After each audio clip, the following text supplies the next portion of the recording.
Hi hello ಎಲ್ಲರಿಗೂ ನಮಸ್ಕಾರ. Welcome back to my channel. Ramachari ಧಾರಾವಾಹಿ ಇಂದಿನ ಸಂಚಿಕೆಯಲ್ಲಿ ಏನೆಲ್ಲ ಆಗುತ್ತೆ ಅಂತ ಕ್ವಿಕ್ಕಾಗಿ ನೋಡ್ಕೊಂಡು ಬರೋಣ ಬನ್ನಿ. ಇಲ್ಲಿ ಮೊದಲಿಗೆ ವೈಶಾಖ ಫೋನ್ ಮಾಡಿರ್ತಾಳೆ ಮಾನ್ಯತಾಗೆ. ಆದರೆ ಮಾನ್ಯತಾ ಮಾತ್ರ ಹೇಳ್ತಾಳೆ, ಚಾರು ನನ್ನ ಮಗಳು ನನ್ನ ಮನೇಲೇ ಇದ್ದಾಳೆ, ನೀನು ಏನೇನೋ ತಲೆ ಕೆಡಿಸ್ಕೊಂಡು ನನಗೂ ತಲೆ ಕೆಡಿಸ್ಬೇಡ, ಇಡು ಫೋನ್ ಅಂದ್ಬಿಟ್ಟು ಬೈದು ಬಿಡ್ತಾಳೆ. ಈ ಕಡೆ ಸಿಟ್ಟಿಂದ ವೈಶಾಖ ಕೂಡ ಫೋನನ್ನು ಕಟ್ ಮಾಡ್ತಾಳೆ.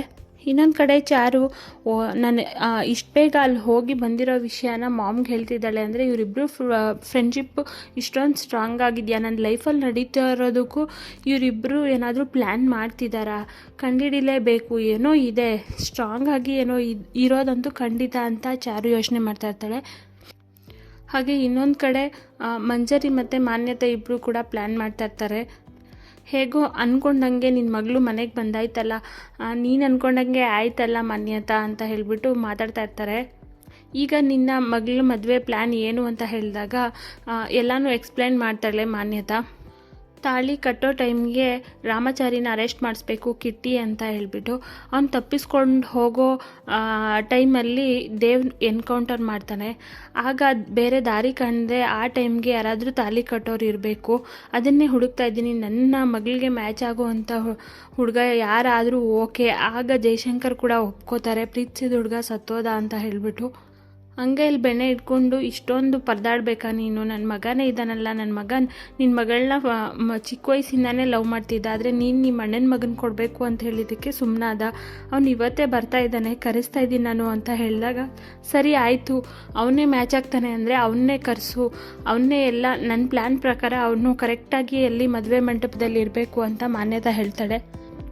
ಈ ಕಡೆ ಅಂದರೆ ವೈಶಾಖಗೆ ಉಪ್ಪಿನ ಶಾಖನ ಕೊಡ್ತಾ ಇರ್ತಾನೆ ಕೋದಂಡ. ನಿಜ ಹೇಳು, ನನ್ನ ಜೊತೆ ನಿಜ ಹೇಳು ವೈಶಾಖ, ನಿಜವಾಗ್ಲೂ ಚಾರು ಬಂದಿಲ್ಲ, ಆ ಥರ ಆಗೋಕ್ಕೆ ಚಾನ್ಸೇ ಇಲ್ಲ, ನೀನೇ ಎಲ್ಲಾದರೂ ಬಿದ್ಯಾ, ಮೆಟ್ಲಿಂದ ಬಿದ್ಯಾ, ಮಂಚದ ಮೇಲಿಂದ ಬಿದ್ಯಾ ಅಂತ ಕಾಮಿಡಿ ಮಾಡ್ತಾ ಇರ್ತಾನೆ. ಈ ಕಡೆ ಸಿಟ್ಟು ಬರ್ತಾ ಇರುತ್ತೆ ವೈಶಾಖಗೆ. ಇದೆಲ್ಲ ಉಪ್ಪಿನ ಶಾಖ ಕೊಟ್ಟರೆ ವಾಸಿ ಆಗೋದಂತಲ್ಲ, ಹಾಸ್ಪಿಟಲ್ಗೆ ಹೋಗಬೇಕು ಅಂತ ಹೇಳ್ತಾನೆ. ಇನ್ನೊಂದು ಕಡೆ ದಿಗಂತ್ ಅಂದರೆ ಮಂಜರಿ ಮಗ ಬರ್ತಾ ಇರ್ತಾನೆ ಕಾರಲ್ಲಿ ಬರ್ತಾ ಇರಬೇಕಾದ್ರೆ ಇಲ್ಲಿ ಕಿಟ್ಟಿ ಡ್ರಾಪ್ ಕೇಳ್ತಾನೆ. ಡ್ರಾಪ್ ಕೇಳಿದಾಗ ನಿಲ್ಲಿಸ್ಬಿಟ್ಟು ಹತ್ತಿಸ್ಕೋತಾರೆ, ಸ್ವಲ್ಪ ದೇವಸ್ಥಾನಕ್ಕೆ ಹೋಗಬೇಕು, ಸ್ವಲ್ಪ ಡ್ರಾಪ್ ಮಾಡಿ ಅಂತ ಹೇಳಿ. ಇಬ್ಬರು ಹಾಗೆ ಮಾತಾಡ್ಕೊಂಡು ಬರ್ತಾ ಇರ್ತಾರೆ. ಆದರೆ ಅವನು ಹೇಳ್ತಾನೆ, ದಿಗಂತ್ ನನ್ನ ಕ್ಲಾಸ್ಮೇಟ್ ಒಬ್ಬಳು ಮದುವೆ ಅಂದರೆ ಮದುವೆ ಇದೆ, ನಾನು ಅವಳನ್ನೇ ಮದುವೆ ಆಗಬೇಕು ಅಂತಿದ್ದೀನಿ ಅಂದಾಗ ಆಶೀರ್ವಾದ ಮಾಡ್ತಾ ಇರ್ತಾನೆ ಅಂದರೆ ಕಿಟ್ಟಿ. ಆ ಥರ ಮದುವೆ ಗಂಟೆಗೆ ಆಶೀರ್ವಾದ ಮಾಡಬೇಡಿ, ಮದುವೆ ಗಂಡ ನಿಂತೋದ್ಮೇಲೆ ಲಾಸ್ಟ್ ಮೂಮೆಂಟಲ್ಲಿ ನಾನು ತಾಲಿ ಕಟ್ಟಬೇಕು ಅಂತ ಇದ್ದೀನಿ ಅಂದಾಗ ಸರಿ ನಿಲ್ಲಿಸಿ ಇಲ್ಲಿ ಅಂತ ಹೇಳ್ಬಿಟ್ಟು, ಯಾಕೆ ಕೋಪ ಬಂತ ಅಂತ ಹೇಳ್ತಾನೆ ಕಿಟ್ಟಿ. ಇಲ್ಲ ದೇವಸ್ಥಾನ ಬಂತು ಅಂತ ಹೇಳ್ತಾನೆ. ಆಗ ಪ್ರೀತಿ ಅಮರವಾಗಿರಬೇಕು, ಬಲವಂತದಿಂದ ಬರೋದಲ್ಲ ಅಂತ ಹೇಳಿಬಿಟ್ಟು ಅಲ್ಲಿಂದ ಇಳಿದು ಹೊರಟೋಗ್ತಾನೆ. ಇನ್ನೊಂದು ಕಡೆ ರಾಮಚಾರಿ ಮತ್ತು ಚಾರು ಇಬ್ಬರು ಕೂಡ ಮಾತಾಡ್ತಾ ಇರ್ತಾರೆ. ಇನ್ನು ಎಷ್ಟು ದಿನ ಕಾಯಬೇಕು ರಾಮಚಾರಿ, ನಿನ್ನ ಜೊತೆ ಇರೋದಕ್ಕೆ ತುಂಬ ಇದಾಗ್ತಿದೆ ನನಗೆ ಅಂದಾಗ, ಶುಕ್ರವಾರದವರೆಗೂ ಕಾಯಿರಿ ಮೇಡಮ್, ಆಮೇಲೆ ಪರ್ಮನೆಂಟ್ ನಮ್ಮನ್ನ ಯಾರೂ ದೂರ ಮಾಡೋರು ಇಲ್ಲ, ಕಾಯಲೇಬೇಕು ಅಂತ ಹೇಳಿಬಿಟ್ಟು ಮಾತಾಡ್ತಾನೆ. ಇನ್ನೊಂದು ಕಡೆ ನಾರಾಯಣಾಚಾರ್ಯ ಅವರು ಜಯಶಂಕರ್ ಅವ್ರಿಗೆ ಫೋನ್ ಮಾಡಿರ್ತಾರೆ. ಅವರಿಬ್ಬರು ಏನಾದರೂ ಹೆಲ್ಪ್ ಬೇಕಂದರೆ ಕೇಳಿ ಆಚಾರ್ಯರೇ ಅಂದಾಗ, ದೇವ್ರ ದಯೆಯಿಂದ ಏನೂ ಬೇಡ, ನಿಮ್ಮ ದೊಡ್ಡ ಮನಸ್ಸಿಗೆ ಧನ್ಯವಾದ ಅಂತ ಆಚಾರ್ಯರು ಹೇಳ್ತಾರೆ. ಆಮೇಲೆ ಮತ್ತೆ ಮಾರನೇ ದಿನ ಎಲ್ಲರೂ ಕೂಡ ಮದುವೆಗೆ ತಯಾರಿ ಮಾಡ್ಕೋತಾ ಇರ್ತಾರೆ. ಅಜ್ಜಿ ರೆಡಿ ಆಗ್ಬಿಟ್ಟು, ನಾನೇ ಫಸ್ಟ್ ರೆಡಿ ಆಗಿರೋದು ಎಲ್ಲರಿಗಿಂತ ಮುಂಚೆ, ಎಲ್ಲರೂ ಎಲ್ಲೆಲ್ಲಿದ್ದೀರಾ ಬನ್ನಿ ಅಂದ್ಬಿಟ್ಟು ಎಲ್ಲರೂ ಕೂಡ ರೆಡಿಯಾಗಿ ಬರ್ತಾರೆ.